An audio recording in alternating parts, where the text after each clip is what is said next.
So, for everyone, this is the first of many, and I'd like to welcome everyone to the Conscious Coin Podcast.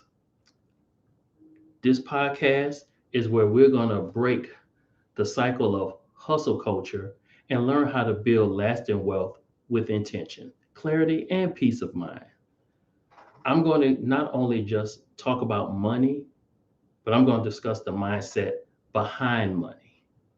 I'm your host, your financial BFF, T. Jones, and my mission here is simple: help you build wealth on purpose by upgrading your beliefs and behaviors that drive every financial decision that you make. And today, for the first episode, we're discussing some of the biggest financial choices you'll ever make that doesn't involve a single dollar. That's right, no budgets, no credit scores, no investment talk, because before the money shows up in your life, there are deeper choices that have to be made. We're going to discuss those invisible choices that shape your wealth. The ones that do not show up on your bank statement, but echo through every money move you'll ever make for the rest of your life. And that's your habits, your environment, and those that you choose to love. So the first thing that we're going to discuss, and there's four topics we're going to discuss, but the first one is the relationship decision. Let's start with one of the most important non-monetary financial choices you'll ever make, and that's who you commit your life to. When you think about it, your spouse or your long-term partner becomes your co-CEO in life. Their habits, their mindset, their spending pattern, and their values. Those things will either align with your long-term vision or cause you financial chaos. For example, I have a friend who is disciplined financially, saves, invests, all of it. The woman he married had a habit of emotional spending, didn't want to discuss money. In 5 years, they were so deep in debt, the emotional toll was just as heavy as the financial toll. And they end up getting a divorce. Love matters, but so does alignment.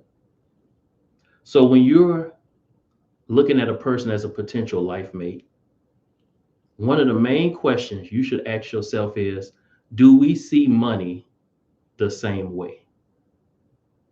Can we talk about hard things, hard financial subjects, without blaming each other? Are we building a shared future, or are we just surviving today? Those things are very important because statistics will show financial infidelity is one of the main reasons of divorce in this country today.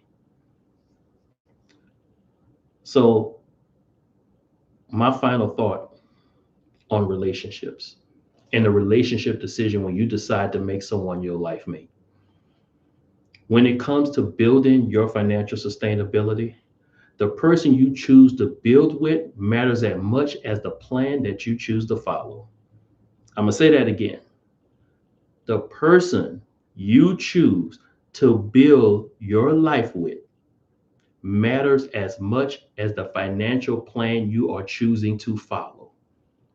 Alignment in values, discipline, and communication lays the foundation for every financial decision that follows. Money isn't the challenge. How two people approach it together determines the outcome. Financial trust, shared goals, and open dialogue creates the environment where wealth can grow. Your future is shaped just as much by who you build with as how you manage that money. A healthy partnership is rooted in shared values, clear communication, and mutual accountability. It's not love alone that sustains growth, it's alignment. And when both partners treat money as a tool for purpose and progress, stability becomes the natural result. At the end of the day, your financial future isn't just about numbers, it's about alignment. The person you choose can multiply your progress or magnify your problems. When two people share the same vision, speak the same financial language, and move with the same discipline, money stops being a source of stress and becomes a tool of freedom. I'll say this again: love matters, but alignment sustains. So before you merge your money, make sure you merge your mindset first, because real wealth isn't built alone, it's built together with trust, purpose, and a shared direction. So now we've talked about who you share your life, who you share your time in your life with. So now let's talk about how you spend your time. And that's a financial decision in disguise. How you spend your time is one of the biggest wealth indicators that nobody talks about. And the reason why is because time is non renewable. But yet, there are people who will spend years wasting time, working at a job that drains them, doing a side hustle that will get them nowhere, just so they can pay bills. While they sacrifice their health, some people sacrifice relationships, but definitely sacrifice your peace. So let me ask you a question. And this is a question that you need to ask yourself. Does your job build upon your growth? Are you learning job skills that will help you start a business? What is your job doing for you besides giving you a bi-weekly or monthly paycheck? And if the question is nothing, then it is incumbent upon you to find a job that does. Because anyone who has ever retired or left a job will tell you once they leave, all they do is find somebody else younger to replace you. You have to get something out your job besides a Rolex watch once you don't work there for 25, 30 years.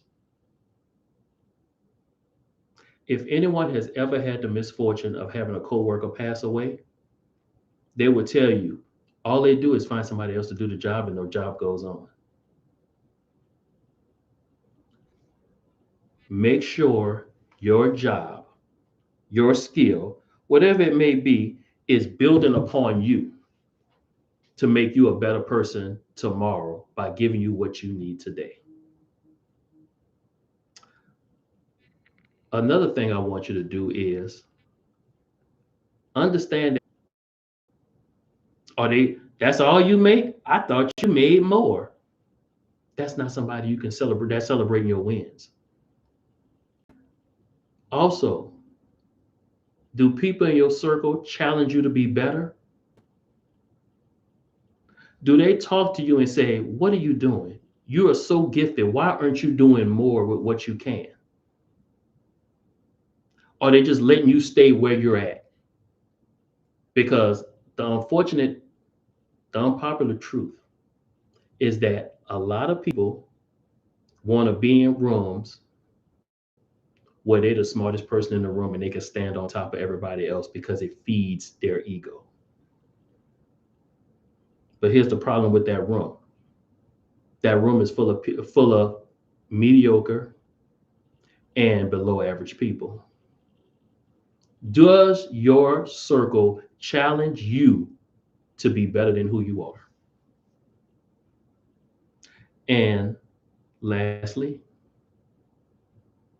who in your circle you can talk to about financial decisions, about credit, budgeting, starting a business without feeling like you're talking above their head? I had some friends The minute I start talking to them about, hey man, so who's saving for retirement, I get crickets. But if I ask them, did they hear what happened to the latest celebrity? Oh Lord, oh, they can tell me everything I need to know. They can tell me everything. I don't want to hear about the latest celebrity, but they can't tell me nothing about starting a business or building my credit score. Simple things like that. So now let's flip it. Who in your group drains you financially? And you know what I mean. Every time y'all go out, you got to buy their lunch. Ooh, can you get me today? I'm doing bad. I'll get you back. I'll cash app you back tomorrow. Then why you come out with us?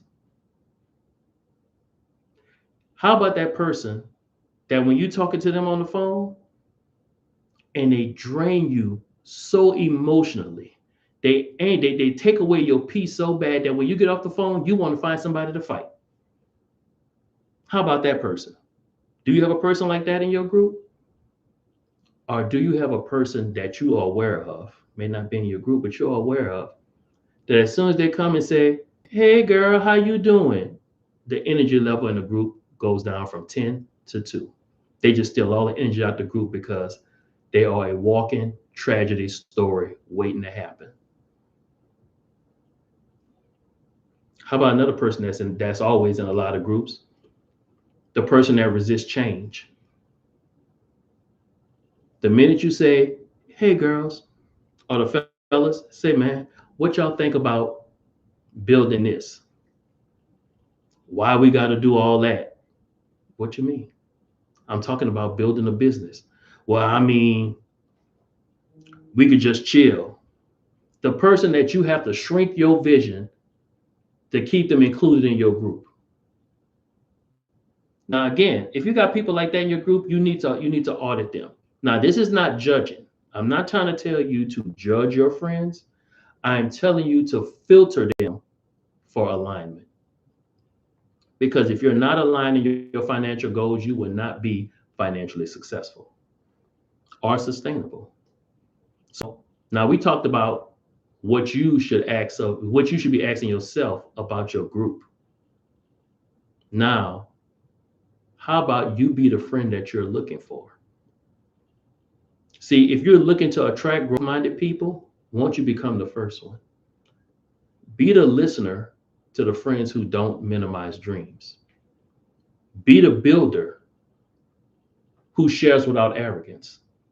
Be the friend who just jumps up and say, hey, I'm working on a budget. Let's review this and see if we can make this work together. Hey, you got a goal? Let's strategize something. Be that friend. Because, and understand this, aligned relationships are not found, they're cultivated. They're created and they're built through time. I'm going to give a parting thought on this, and then we're going to jump to the next subject. As the old folks would say, show me your circle, and I'll show you your future. If you sitting down in a group of 4 of your closest friends, and they're all clowns, then when somebody on the outside look at your entire circle, they see the circus.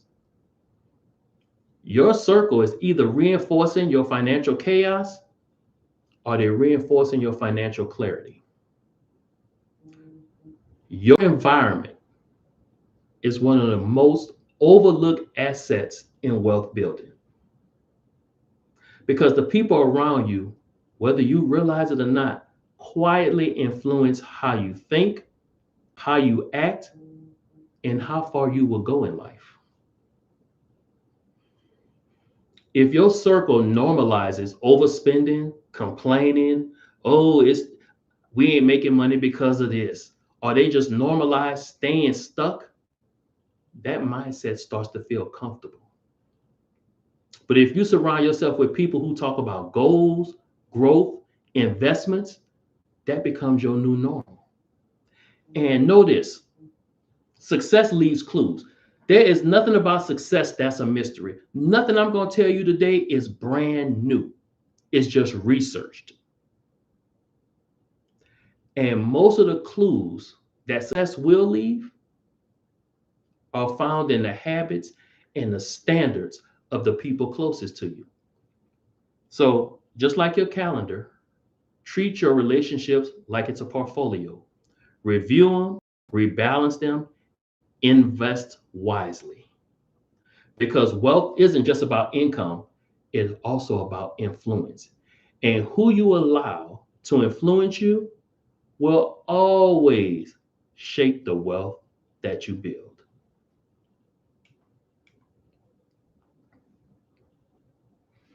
So now we're going to move. So we've talked about how you spend your time. We've talked about your personal relationships or the person that you're going to spend your time with. And we have talked about the circle of friends that influence your time. So we've talked about everything we've talked about is something that has to be done. Now we're going to talk about the person in the mirror, the person that's staring back at you when you stare in the mirror. We're going to talk about the mind, we're going to talk about the body, and we're going to talk about the soul or your character. So when we discuss the mind, I am talking about your relationship with information. In today's world, today's society with the internet and everything that goes on with it, we live in a world that is absolutely flooded with information, but unfortunately, starving for wisdom. You would get somebody to come tell you, oh, did you know that a tomato is a fruit? And then when they bring you a fruit basket with grapes and bananas, all of a sudden they got a tomato in it. I'm like, I know it's a fruit. You should have the wisdom not to put it in a fruit basket. That's what I'm talking about when I'm saying flooded with information, starving for wisdom. But here's a question. What is your relationship with information? How do you filter it? How do you trust it? And how you act on it? That will decide how financially stable you really become. A lot of y'all don't have a money problem. You got an information problem. You're getting 20 opinions from TikTok from a lady with a bonnet on her head. You getting 10 strategies from YouTube from a dude who's smoking a blunt and pants hanging at his knees telling you that the government has secret accounts in your name. And you got 5 podcasts telling you 5 different things. Not this one though. This is telling you the good stuff, but you know what I'm talking about. But then you wonder why you're confused. The reason why is because that's financial noise. And noise does not build wealth. It builds distraction. Listen, information is only important when it turns into action. You don't get financially free by collecting tips and tricks. You get free by the simple, proven things over and over and again. And what are they? Budget your money, save your money, and invest with patience. No, that don't sound like what TikTok talk about. Of course it don't, because it's not sexy. But guess what? It works every time. Knowledge without action is entertainment.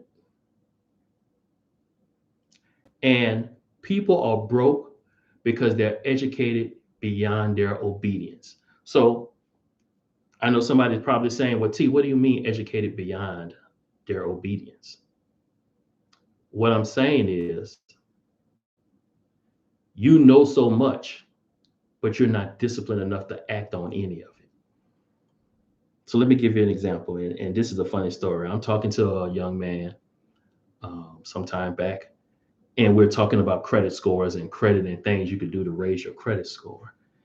And he, I'm talking about taking care of, unpaid bills, whatever the case may be. He was like, yeah, If you want to raise your credit score, all you got to do is be a co-signer on somebody else's account. And I looked at him and I was like, that's not that easy, but please continue on. I just want to see where you go with this. He was like, yeah, all you got to do is talk to a family member or something and let them be, let them put you on their account as a co-signer, and that's going to raise your credit score up like that. And I was like, yes, but no. Who's just going to put you on their account? So, but I'm letting them talk, and I say, wait a minute. Let me ask you a question, young man. What's your credit score?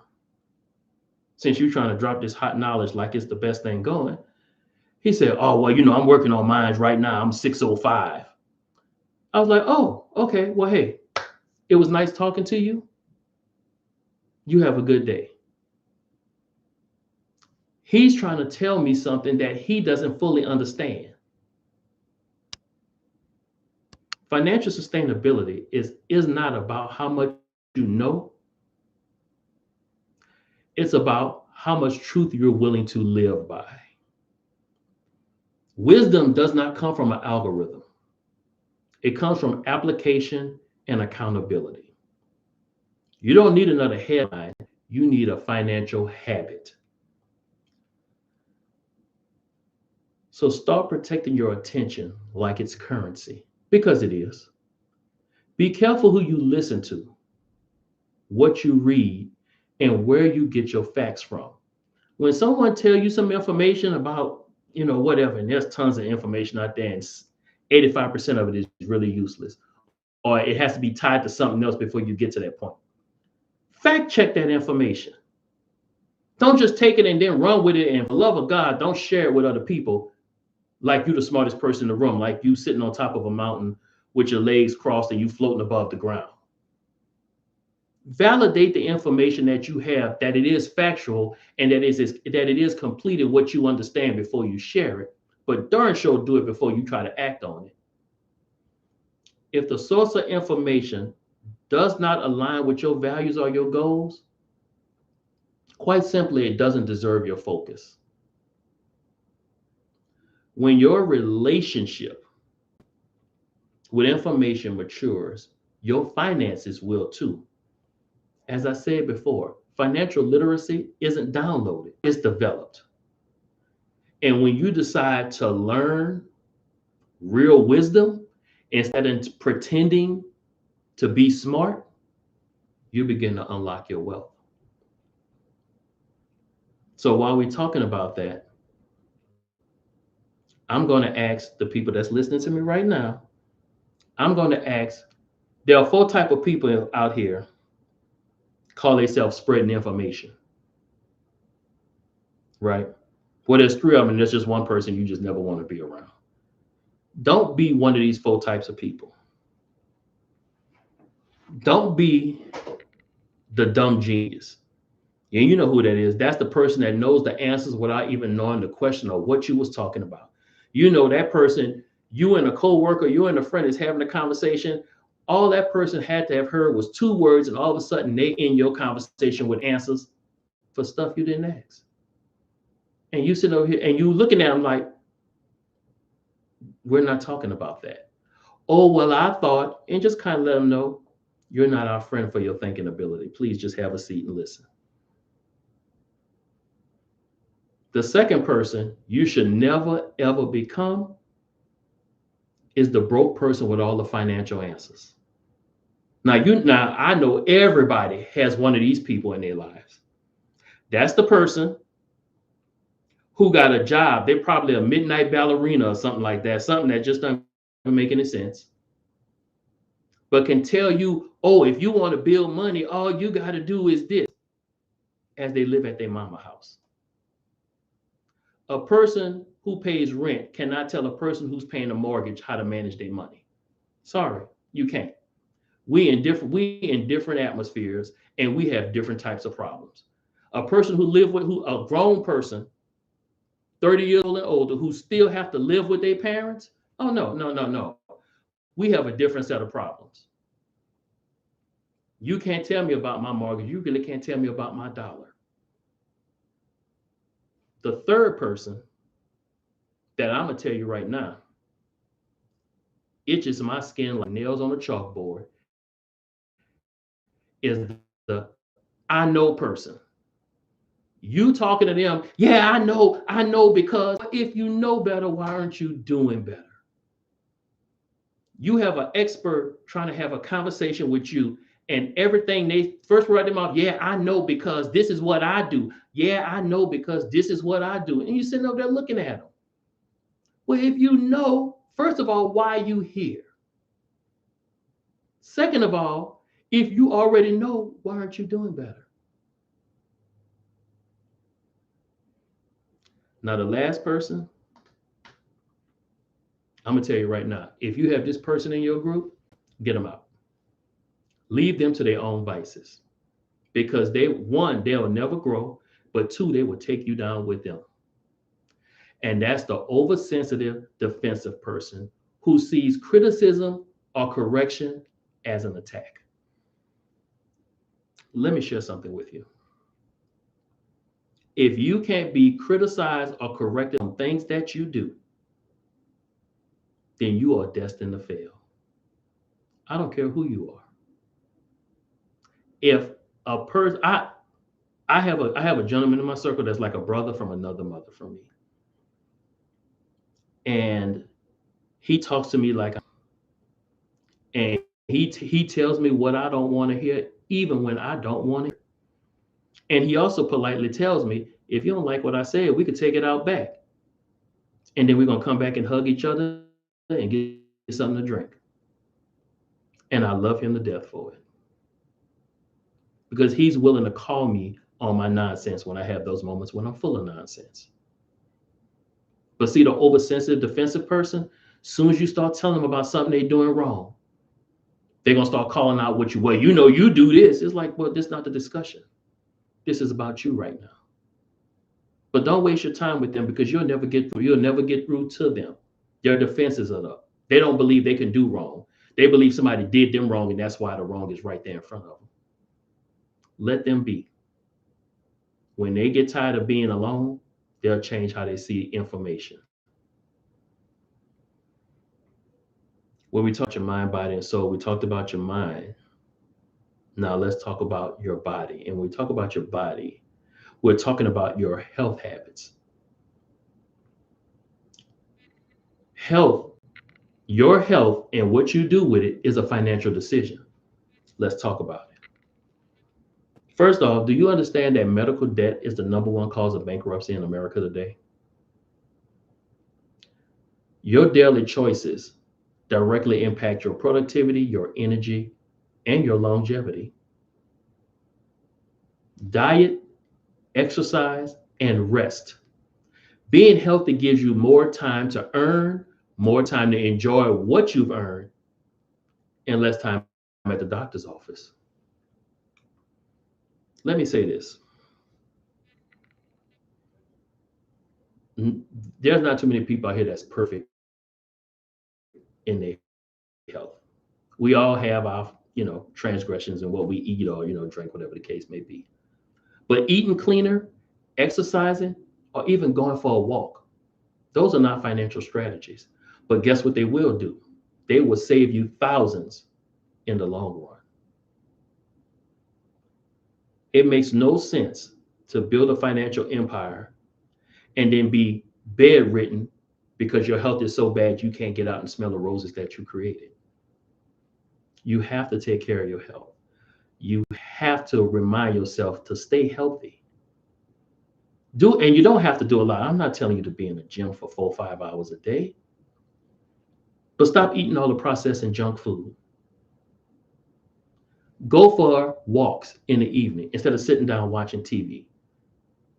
Exercise. And when I say exercise, again, I'm not talking about going lift the gym, body weight exercises. Do something. If you're moving, you're grooving. Because I guarantee you, if you eat better, you exercise, and you rest, it's going to save you thousands of thousands and thousands of dollars in the long run.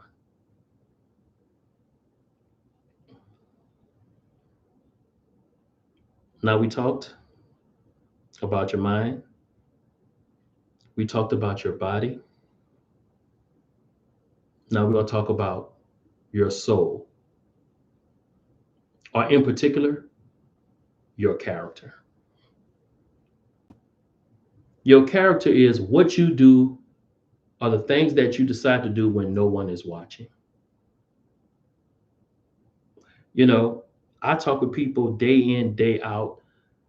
People love to talk about their credit scores when they have good credit scores. Oh, I got an 800 credit score. I'm like, oh, nice, nice, nice, nice. Oh, I budget and I save money and I do this. Oh, good, good, good. Oh, I have a side job. I do this. I sell this. I do that. I make this amount of money. That's great. But here's a truth nobody wants to say out loud.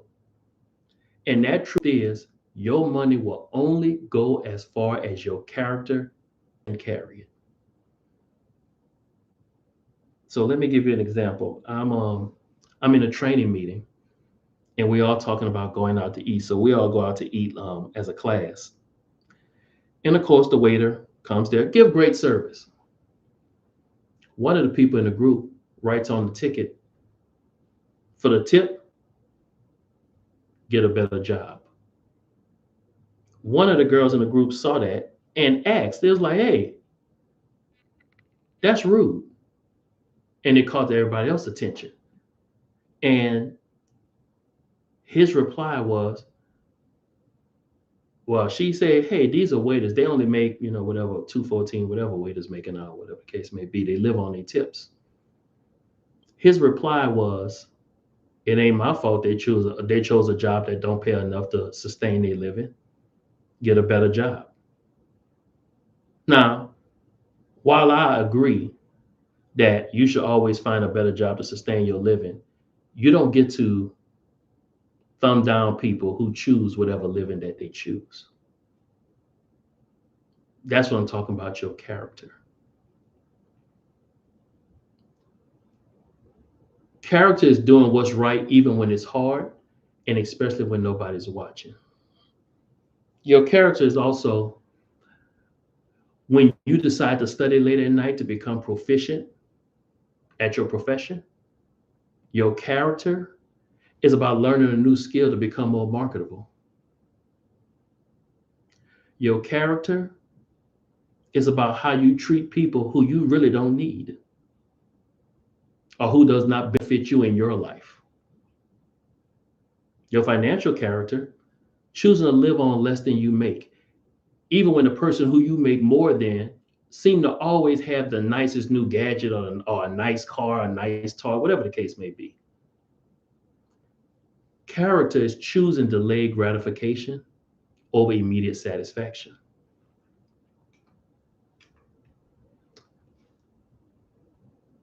See, financial sustainability isn't just about math, it's about maturity. The numbers only work when your behavior does. If you keep emotional decisions, blaming systems, or chasing every shiny get rich quick idea that pops up on social media, you're not only going to be broke in spirit, you're going to be broke in your bank account. And no, more money is not the answer. Because I've met people with six-figure incomes that still live paycheck to paycheck. And then the converse, I've met single parents, I've met teachers who make $40,000, $50,000 a year and have quietly built wealth over time. And what's the difference? Their character.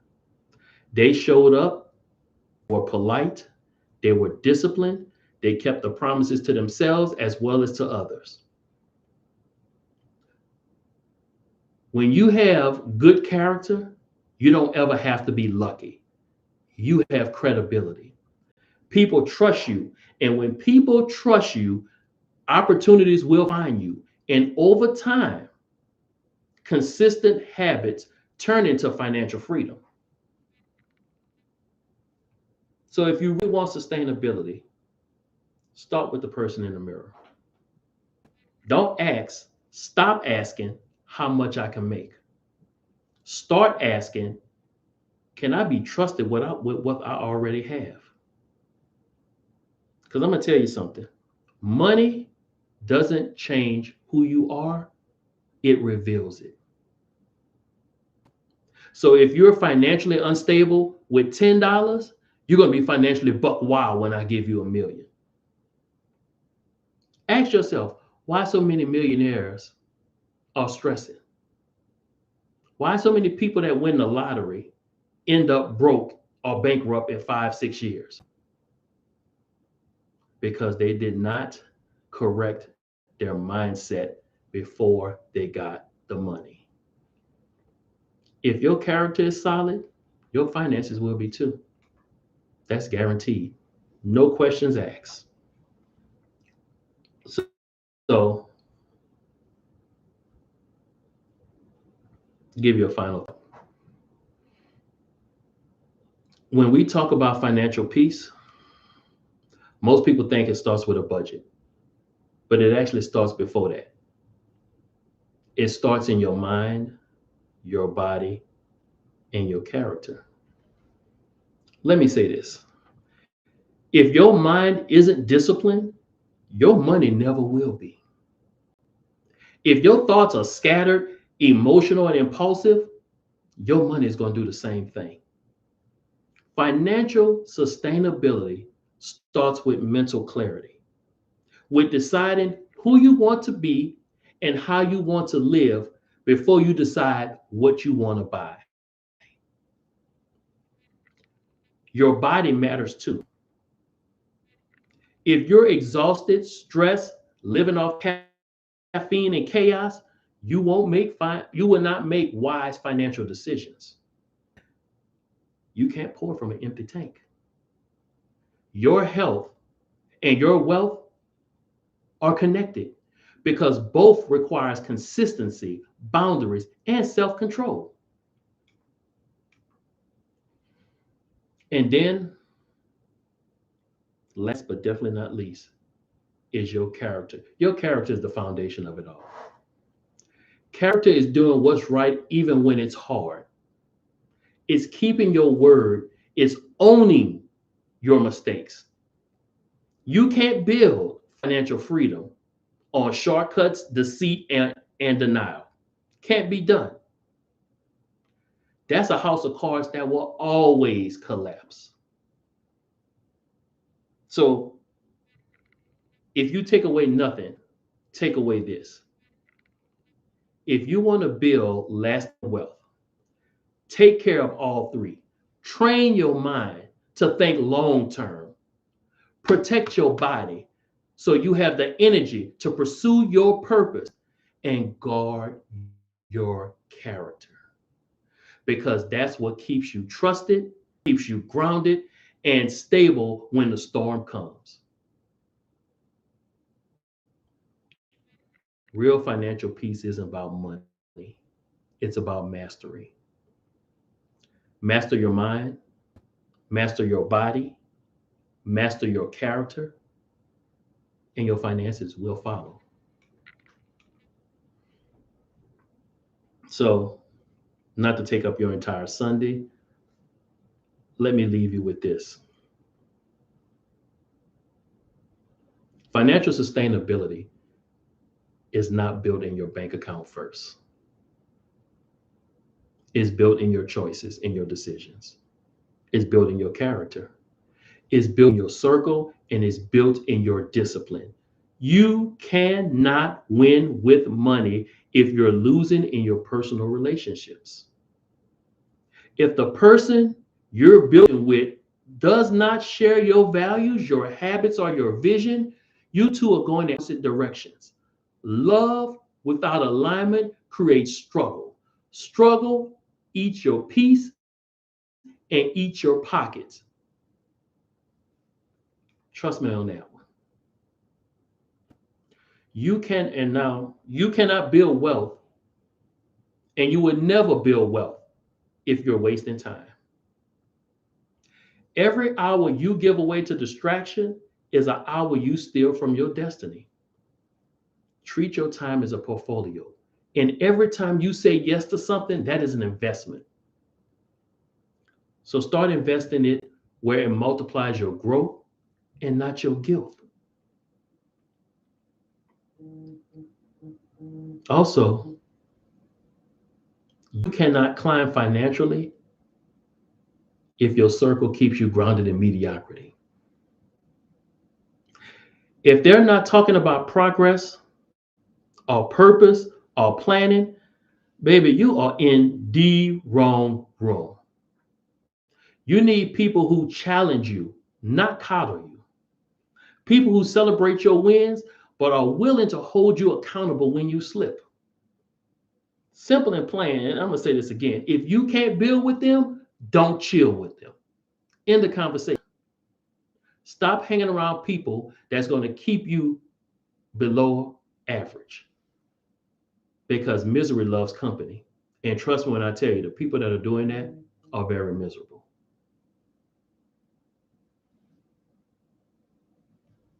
And finally, your mind, your body, and your character. Ladies and gentlemen, that is foundation. You cannot manage wealth with a broken and poor mindset. You can't chase purpose with an exhausted body. And you cannot sustain success with a compromised character. Financial sustainability isn't just about how you handle money, it's about how you handle yourself, your thoughts, your energy, your integrity.